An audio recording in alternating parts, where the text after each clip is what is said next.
পূর্বের চেয়েও আরও বেশি শক্তি অর্জনের ঘোষণা দিয়েছে ইরান। ইসরায়েলের বিরুদ্ধে আরেকটি যুদ্ধের জন্য ড্রোন ও ক্ষেপণাস্ত্র নিয়ে প্রস্তুত আছে ইরানের সর্বোচ্চ প্রতিরক্ষা বাহিনী IRGC। ইরানের তৈরি শাহেদ সিরিজের ড্রোন এখন শুধু নজরদারি নয়, যুদ্ধের ময়দানে আতঙ্কের নাম। আর রণক্ষেত্রের শক্তিশালী ঢাল হিসেবে ইরান এনেছে সেজ্জিল মডেলের ব্যালিস্টিক মিসাইল। হাজার হাজার কিলোমিটার পাড়ি দিয়ে নির্ভুল আঘাত হানার ক্ষমতা এই ড্রোন ও মিসাইলগুলোকে দিয়েছে বিশ্ব শ্রেষ্ঠত্বের দাবিদার হবার যোগ্যতা। শুধু প্রতিরক্ষাই নয়, এই ক্ষেপণাস্ত্রগুলো এখন আক্রমণের প্রাণভ্রমরা।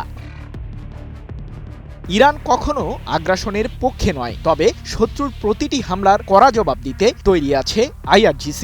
সামরিক মহড়ায় যেভাবে অত্যাধুনিক প্রযুক্তির সমারোহ ঘটানো হয়েছে তা প্রমাণ করে ইরানকে হালকাভাবে নিলে চড়া মূল্য দিতে হবে। তবে পশ্চিমা নিষেধাজ্ঞা কি ইরানের জন্য গলার কাটা হয়ে দাঁড়িয়েছে? বিশ্লেষকরা বলছেন ইরানের জন্য এখন তা কেবল ইতিহাস। নিজস্ব প্রযুক্তিতে ইরান যে সামরিক অগ্রগতি অর্জন করেছে তা রীতিমতো বিস্ময়কর। ব্যালিস্টিক মিসাইল থেকে শুরু করে কমব্যাট ড্রোন, সবকিছুতেই ইরান এখন আত্মনির্ভরশীল, আত্মবিশ্বাসী এবং আরও অগ্রসর।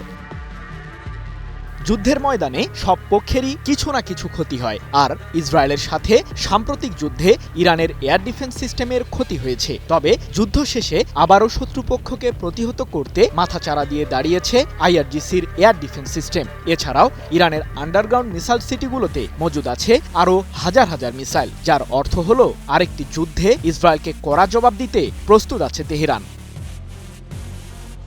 ইসরায়েল এখন বুঝতে পেরেছে ভবিষ্যতের যুদ্ধে ইরানকে মোকাবিলায় হিমশিম অবস্থা হবে ইহুদিবাদীদের। এমনটি জানিয়ে IRGC পরিচালিত সংবাদ মাধ্যমের বরাতে লন্ডন ভিত্তিক সংবাদ মাধ্যম ইরান ইন্টারন্যাশনাল জানিয়েছে, ইরানের ক্ষেপণাস্ত্র অস্ত্রাগার এখনও অক্ষত রয়েছে। এসব কেন্দ্রে থাকা সবচেয়ে ধ্বংসাত্মক ক্ষেপণাস্ত্রগুলো এখন ব্যবহার করা হয়নি, যা 7 আগস্ট এক প্রতিবেদনে বিষয়টি নিশ্চিত করেছে ইরান ইন্টারন্যাশনাল। একমাত্র স্মার্ট সিটি বসুন্ধরা, আধুনিকতায় এক ধাপ এগিয়ে। ইরানে হামলা চালাতে বছরের পর বছর ধরে পরিকল্পনা করেছিল ইসরায়েল। এমনটি জানিয়ে ওই প্রতিবেদনে ইরান ইন্টারন্যাশনাল বলছে, দশকের পর দশক ধরে গোয়েন্দা তথ্য সংগ্রহ ও পরিকল্পনার পর ইরানে আঘাত করে ইসরায়েল। কমান্ডারদের হত্যা করা ও প্রতিরক্ষা ব্যবস্থা অকার্যকর সহ ইরান জুড়ে তাণ্ডব চালায় ইহুদিবাদীরা। তারা ইরানের সরকার ব্যবস্থার পতনের জন্য ষড়যন্ত্র করেছিল, যদিও তারা মূল লক্ষ্য অর্জনে ব্যর্থ হয়েছে।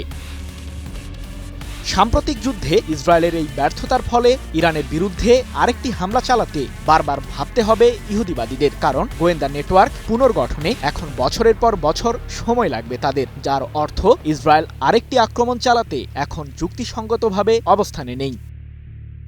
সৃজন মাহমুদ, নিউজ 24।